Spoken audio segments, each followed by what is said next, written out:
सभी प्यारे दोस्तों का स्वागत है सार्थक कोचिंग क्लास में। जैसा कि आप सभी साथियों को पता है, हमारी हिस्ट्री की सभी एक दिवसीय एग्जाम्स के लिए कंप्लीट हिस्ट्री की चैप्टर वाइज क्लास चल रही है, जिसमें हमने बहुत सारे चैप्टर कंप्लीट कर लिए हैं। यदि आपने इससे पहले की क्लासेस नहीं देखी तो उनको अवश्य देख लें। उसकी लिंक मैंने आपको नीचे डिस्क्रिप्शन में दे दी है। ठीक है दोस्तों, वहाँ जाके आप उन क्लासेस को देख सकते हैं। अब जो हमारी चल रही है एंशिएंट हिस्ट्री का आज का ये लास्ट टॉपिक है, जिसमें हम पढ़ेंगे राजपूताना वंश के बारे में। ठीक है, ये एंशिएंट हिस्ट्री का हमारा अंतिम क्लास है, जिसके बाद हमारी एंशिएंट हिस्ट्री पूरी खत्म हो जाएगी। उसके बाद हम क्या पढ़ेंगे? मिडिएवल हिस्ट्री पढ़ेंगे। ठीक है, आज एंशिएंट हिस्ट्री की ये अंतिम क्लास है। ठीक है, तो ये पुरानी क्लासों को आप अवश्य देखना।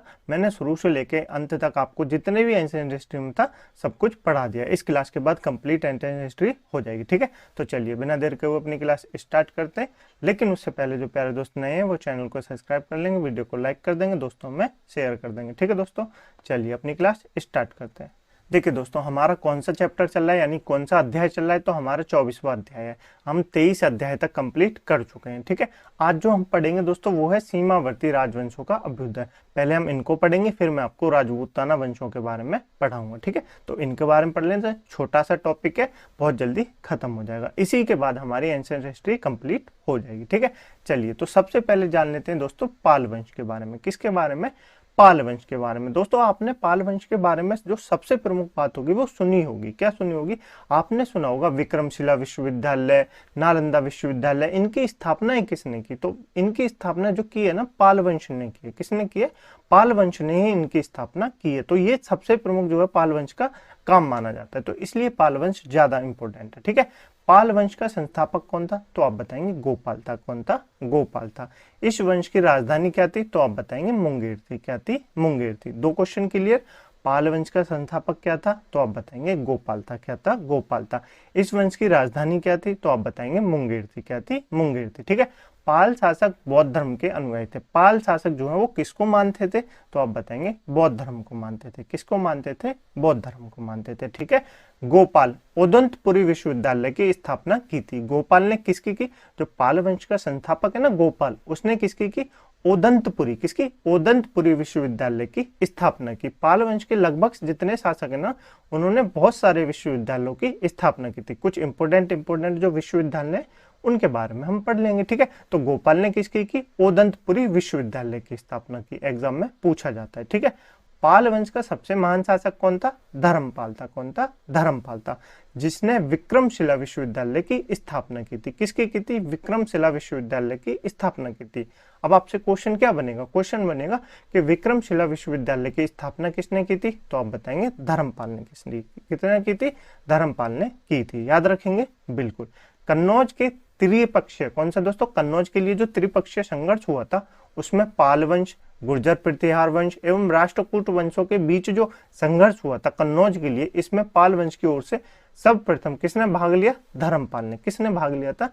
धर्मपाल ने भाग लिया था। पाल वंश इतना क्लियर हुआ आपको? बिल्कुल क्लियर हो गया होगा। याद क्या क्या रखना है? सबसे इंपॉर्टेंट, पाल वंश का संस्थापक कौन है? तो आप बताएंगे गोपाल है। कौन है? गोपाल है। इनकी राजधानी क्या थी? तो आप बताएंगे मुंगेर थी। क्या थी? मुंगेर थी। ठीक है, पाल वंश जो है वो किस धर्म को मानते थे? तो आप बताएंगे बौद्ध धर्म को मानते थे। ठीक है, उसके बाद आपको याद क्या रखना है? उदंतपुरी विश्वविद्यालय की स्थापना किसने की? तो आप बताएंगे गोपाल ने की। किसने की? गोपाल ने की। उसके बाद आपसे क्वेश्चन पूछेगा विक्रमशिला विश्वविद्यालय की स्थापना किसने की? तो आप बताएंगे धर्मपाल ने की। किसने की? धर्मपाल ने की। ठीक है, और जो कन्नौज के लिए त्रिपक्षीय संघर्ष हुआ उसमें किसने भाग लिया पाल वंश से? तो आप बताएंगे धर्मपाल ने लिया। ठीक है, पाल वंश इतना याद रखेंगे। चले आगे। चलिए अब आपको याद रखना है सेन वंश। क्या दोस्तों? सेन वंश के बारे में। सेन वंश के बारे में जान लेते हैं दोस्तों। सेन वंश की स्थापना किसने की? सामंत सेन ने की। किसने की? सामंत सेन ने की। ये ज्यादा इंपॉर्टेंट नहीं है। ठीक है, राजधानी क्या थी इनकी? तो आप बताएंगे नदिया। क्या थी? नदिया, जो कि लखनऊ थी। क्या थी? जिसका पुराना नाम था लखनौती। ठीक है, याद रखेंगे। सेन वंश के प्रमुख शासक विजय सेन, बल्लन सेन एवं लक्ष्मण सेन थे।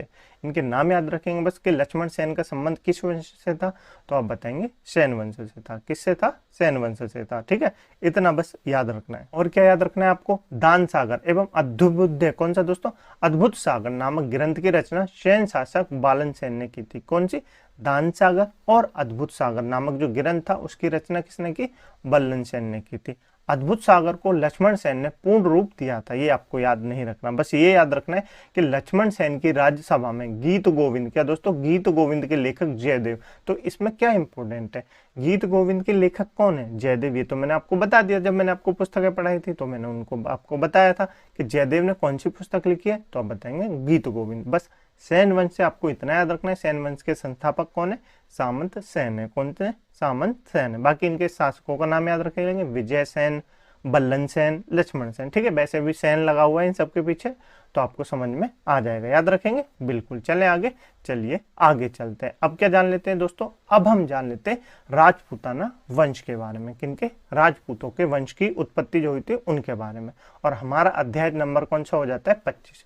24 क्लियर हुआ? बिल्कुल। अब 25वें अध्याय को पढ़ लेते हैं। ठीक है, सबसे पहले जान लेते हैं दोस्तों गुर्जर प्रतिहार वंश को। किसको? गुर्जर प्रतिहार वंश को। ठीक है, मालवा का शासक नागभट्ट। कौन दोस्तों? मालवा का शासक नागभट्ट प्रथम गुर्जर प्रतिहार वंश का संस्थापक था। तो आपको क्या याद रखना है कि गुर्जर प्रतिहार वंश की स्थापना किसने की? तो आप बताएंगे नागभट्ट ने की। किसने की? नागभट्ट ने की। ठीक है, नागभट्ट सेकंड को राष्ट्रकूट सम्राट गोविंद थर्ड ने हराया था। किसने हराया था? जो राष्ट्रकूट वंश का जो सम्राट था गोविंद थर्ड, उसने हराया था। किसको? नागभट्ट सेकंड को। किसको? नागभट्ट सेकंड को। ठीक है, प्रतिहार वंश का सर्वाधिक शक्तिशाली एवं प्रतापी राजा कौन था? राजा महिर भोज। कौन था? राजा महिर भोज। याद रखेंगे, नाम काफी इंपॉर्टेंट है, पूछा जाता है कि राजा महिर भोज का संबंध किस वंश से है? तो आप बताएंगे गुर्जर प्रतिहार वंश से है। किससे? गुर्जर प्रतिहार वंश से है। ठीक है, उसके बाद आपको याद रखना है महिर भोज ने अपनी राजधानी कन्नौज में बनाई थी। कहाँ बनाई थी? कन्नौज में बनाई थी। ज्यादा याद नहीं रखना। ठीक है, वह विष्णु भक्त था, नहीं याद रखना। उसने विष्णु के सम्मान में आदिवरा की उपाधि धारण की। याद क्या रखना है कि महिर भोज ने कौन सी उपाधि धारण की? तो आप बताएंगे आदिवरा की उपाधि धारण की थी। ठीक है, राजशेखर प्रतिहार शासक महेंद्र पाल के दरबार में रहते थे। कहाँ रहते थे? प्रतिहार शासक महेंद्र पाल के दरबार में रहते थे। ठीक है, इस वंश का अंतिम राजा कौन था? यशपाल था। कौन था? यशपाल था। याद रखेंगे बिल्कुल। अब जान लेते हैं दोस्तों गहडवाल वंश के, गहडवाल या राठौड़ वंश के बारे में। ठीक है, राठौड़ वंश कहते हैं जिसको गहडवाल भी कहा जाता है। याद रखेंगे, थोड़ी सी टॉपिक है। गहडवाल वंश के संस्थापक कौन है? चंद्रदेव है। कौन है? चंद्रदेव है। नाम याद रखेंगे बिल्कुल। इनकी राजधानी क्या थी? वाराणसी। क्या थी? वाराणसी। एग्जाम में पूछा जाता है। राठौड़ों या गहडवाल वंश की राजधानी क्या थी? वाराणसी। ठीक है, पृथ्वीराज थर्ड। कौन दोस्तों? पृथ्वीराज थर्ड, जिनको क्या कहा जाता है? पृथ्वीराज चौहान। कौन? पृथ्वीराज चौहान। आपने नाम सुना होगा, जो अक्षय कुमार की मूवी भी आई थी, आपने देखा होगा, सम्राट पृथ्वीराज चौहान की, जो उसका नाम है, उनका नाम क्या? पृथ्वीराज थर्ड है। ने स्वयंवर से जयचंद की, इसको दोस्तों जयचंद की पुत्री संयुक्ता का अपहरण कर लिया था। तो ये पूछा जा सकता है कि संयुक्ता किसकी पुत्री थी? जयचंद की पुत्री थी। ठीक है, इस वंश का अंतिम शासक जयचंद था। कौन था? जयचंद था, जिसको गौरी ने 1194 में ईस्वी में चंदावर युद्ध में मार डाला। कहाँ मार डाला? चंदावर युद्ध में मार डाला था। ठीक है, याद रखेंगे, बस गहडवाल वंश से आपको इतना याद रखना है, ज्यादा याद नहीं रखना। ठीक है, अब जान लेते हैं दोस्तों चौहान या चौहान वंश के बारे में। किसके बारे में? चौहान वंश के बारे में जान लेते हैं। ठीक है, चौहान वंश का संस्थापक कौन था? तो आप बताएंगे वासुदेव था। कौन था? वासुदेव था। ठीक है, काफी एग्जाम में पूछा जाता है। इस वंश के प्रारंभिक राजधानी अहिछत्र थी। क्या थी? अहिछत्र थी। एग्जाम में पूछा जाता है। चौहान वंश की जो राजधानी थी वो क्या थी? अहिछत्र थी। क्या थी? अहिछत्र थी। बाद में अजय राज द्वितीय ने, किसने? अजय राज द्वितीय ने अजमेर नगर की स्थापना की और उसे राजधानी बनाया। इंपोर्टेंट बात क्या है कि अजमेर नगर की स्थापना किसने की? एग्जाम में पूछा जाता है, तो आप बताएंगे अजय राज द्वितीय ने की। किसने की? अजय राज द्वितीय ने की। याद रखेंगे बिल्कुल। इस वंश का सबसे शक्तिशाली शासक विग्रहराज चतुर्थ था। कौन था? विग्रहराज चतुर्थ विशलदेव था। इसने, जिसने हरिकेली नामक संस्कृत नाटक की रचना की थी। किसने की थी? ये पूछा जाता है। हरिकेली नामक जो संस्कृत नाटक है उसकी रचना किसने की थी? तो आप बताएंगे चौहान वंश का सबसे शक्तिशाली शासक विग्रहराज चतुर्थ, जिसको विशलदेव भी कहा जाता है। याद रखेंगे बिल्कुल। सोमदेव विग्रहराज चतुर्थ के राजकवि थे। इन्होंने ललित विग्रहराज नामक नाटक लिखा था। क्या लिखा था? ललित विग्रहराज नामक नाटक लिखा था, याद रखेंगे बिल्कुल। पृथ्वीराज थर्ड इस वंश का अंतिम शासक था। चंद्रबरदाई पृथ्वीराज तृतीय, जिसको क्या कहा जाता है, पृथ्वीराज चौहान कहा जाता है, इस नाम से आपको याद होगा। राज कभी था, कौन था, चंद्रबरदाई। ठीक है, चंद्रबरदाई ने क्या लिखा था, तो आप बताएंगे पृथ्वीराज रासो लिखी थी। क्या लिखी थी, पृथ्वीराज रासो लिखी थी, जिसकी रचना पृथ्वीराज रासो है, मैंने आपको बता दिया। नेक्स्ट, रणथंबोर के जैन मंदिर का शिखर जो है पृथ्वीराज थर्ड ने बनवाया था।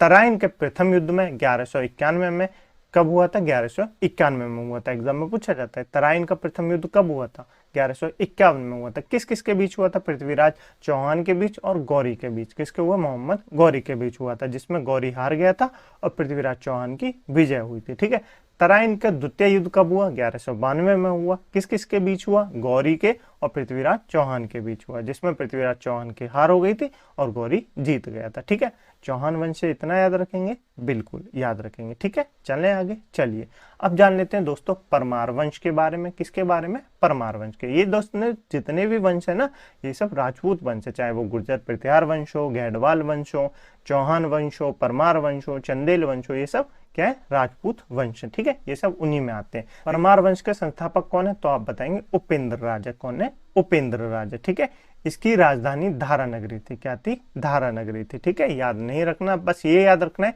कि धारा नगरी किसका प्राचीन नाम है, धारा नगरी किसका प्राचीन नाम है, तो आप बताएंगे उज्जैन का प्राचीन नाम है धारा नगरी। किसका नाम है, उज्जैन का प्राचीन नाम है धारा नगरी। ठीक है, परमार वंश का सर्वाधिक शक्तिशाली शासक कौन था, राजा भोज था। एक तो था राजा महिर, क्या था, राजा महिर भोज। वो किसके थे, वो आप बताएंगे गुर्जर प्रतिहार वंश के थे। लेकिन जो राजा भोज थे वो क्या थे, परमार वंश के शासक थे। ठीक है, राजा भोज ने भोपाल के दक्षिण में भोजपुर नामक झील का निर्माण करवाया। क्या करवाया, भोजपुर नामक झील का निर्माण करवाया। कविराज की उपाधि से विभूषित शासक था। किसने, कौन था, राजा भोज। राजा भोज ने किसकी उपाधि धारण की, तो आप बताएंगे कविराज की। किसकी उपाधि धारण की, कविराज की। ठीक है, भोज ने अपनी राजधानी में सरस्वती मंदिर का निर्माण करवाया था। बाकी आपको याद नहीं रखना। ठीक है, इतना याद रखेंगे। सबसे इंपॉर्टेंट जो चीज है वो आपको याद रखनी है, भोजपुर नामक झील का निर्माण किसने कराया, राजा भोज ने कराया। किस वंश के थे, परमार वंश के थे। ठीक है, उज्जैन का प्राचीन नाम क्या था, उज्जैन का प्राचीन नाम अवंती भी था दोस्तों, लेकिन धारा नगरी भी था। क्या था, धारा नगरी भी था। याद रखेंगे, बिल्कुल याद रखेंगे। अब जान लेते हैं दोस्तों चंदेल वंश के बारे में, चंदेल डायनेस्टी के बारे में। ठीक है, बिल्कुल। चलिए, पृथ्वीराज साम्राज्य के पतन के बाद बुंदेलखंड की भूमि पर चंदेल वंश का स्वतंत्र राजनीतिक इतिहास प्रारंभ हुआ। किसके, पृथ्वीराज, जो गुर्जर पृथ्वीराज वंश थे उनके साम्राज्य के पतन के बाद बुंदेलखंड की भूमि पर चंदेल वंश जो है उसका उदय हुआ। ठीक है, बुंदेलखंड का प्राचीन नाम क्या था, तो आप बताएंगे जेजाकू भक्ति था। क्या था, जेजाकू भुक्ति था। चंदेल वंश का शासक ननुक था। कौन था, चंदेल वंश का जो संस्थापक था वो कौन था,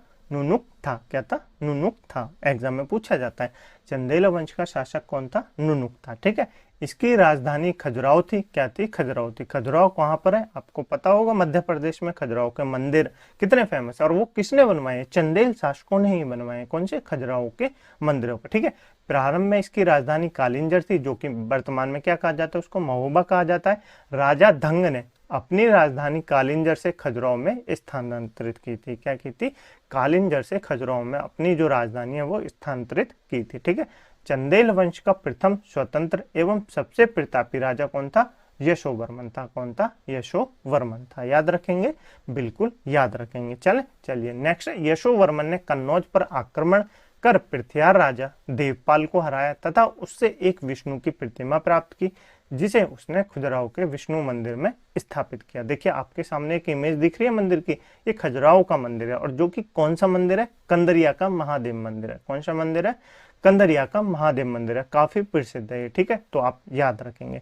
धंग ने जिन्नानाथ, विश्वनाथ एवं वैद्यनाथ मंदिर का निर्माण कराया। ये पूछा जाता है कि वैद्यनाथ मंदिर का निर्माण किसने कराया, तो आप बताएंगे किसने कराया, धंग ने कराया। चंदेल शासक धंग ने कराया। ठीक है, कंदरिया महादेव का भी पूछा जाता है, कंदरिया महादेव का मंदिर कहाँ स्थित है, तो आप बताएंगे मध्य प्रदेश के खजुराहो में स्थित है। कहाँ स्थित है, मध्य प्रदेश के खजुराहो में स्थित है। ठीक है, कंदरिया महादेव मंदिर का निर्माण धंगदेव द्वारा 1999 ईस्वी में किया गया। कब किया गया, 1999 ईस्वी में किया गया। ठीक है, धंग ने गंगा जमुना के संगम में शिव की आराधना करते हुए अपने शरीर का त्याग दिया था। ठीक है, ये याद रखेंगे। ये नीचे इमेज आपको दी हुई है कंदरिया महादेव मंदिर की। ठीक है, चंदेल शासक से इतना याद रखना है, बिल्कुल याद रखना है, बिल्कुल।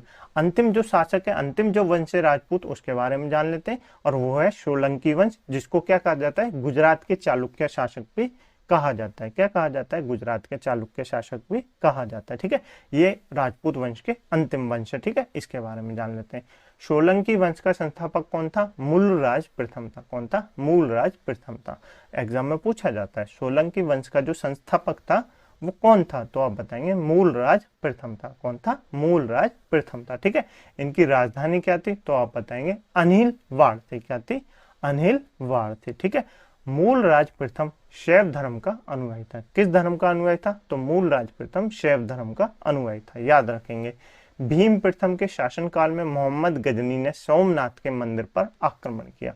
काफी इंपॉर्टेंट है। भीम जो प्रथम है वो किस वंश से संबंधित है, तो आप बताएंगे सोलंकी वंश से संबंधित है। ठीक है, इसी के समय क्या हुआ, मोहम्मद गजनी ने जो सोमनाथ का मंदिर है, सोमनाथ का मंदिर कहाँ है दोस्तों, गुजरात में। कहाँ पे, गुजरात में, जो कि काफी फेमस मंदिर है। कहाँ पे दोस्तों, काफी फेमस मंदिर है जो कि गुजरात में। ठीक है, उसने आक्रमण किया था, किसने, मोहम्मद गजनी ने, सोमनाथ पे। ठीक है, भीम प्रथम के सामंत विमल आबू पर्वत पर दिलवाड़ा का प्रसिद्ध जैन मंदिर बनवाया। क्या बनवाया, प्रसिद्ध जैन मंदिर बनवाया। जैन मंदिर कहाँ पर है, तो आप बताएंगे राजस्थान में। कहाँ पर है, प्रसिद्ध जो दिलवाड़ा का जैन मंदिर है वो है राजस्थान में। आपको नीचे इमेज दिख रही है, बिल्कुल दिख रही होगी। यही है प्रसिद्ध दिलवाड़ा का जैन मंदिर, जो किसने बनवाया, भीम प्रथम के सामंत विमल ने बनवाया था। ठीक है, राजस्थान में, ये याद रखेंगे। सोलंकी वंश का प्रथम शक्तिशाली शासक जयसिंह था। कौन था, जयसिंह सिद्धराज था। ठीक है, याद रखेंगे। प्रसिद्ध जैन विद्वान हेमचंद्र जयसिंह सिद्धराज के दरबार में था। कहाँ था, जयसिद्ध के दरबार में था। ठीक है, याद रखेंगे। माउंट आबू पर्वत जो कि राजस्थान में पर एक मंडप बनाकर जयसिंह सिद्धराज ने अपने 7 पूर्वजों की गजारोई मूर्तियों की स्थापना की। इतना इंपॉर्टेंट नहीं है। इंपॉर्टेंट क्या है, सोलंकी वंश के संस्थापक कौन है, तो आप बताएंगे मूलराज प्रथम है। कौन है, मूलराज प्रथम है। ठीक है, सोलंकी वंश की राजधानी क्या थी, तो आप बताएंगे अनिलवाड़ थी। क्या थी, अनिलवाड़ थी। ठीक है, भीम प्रथम किस वंश का शासक था, सोलंकी वंश का शासक था।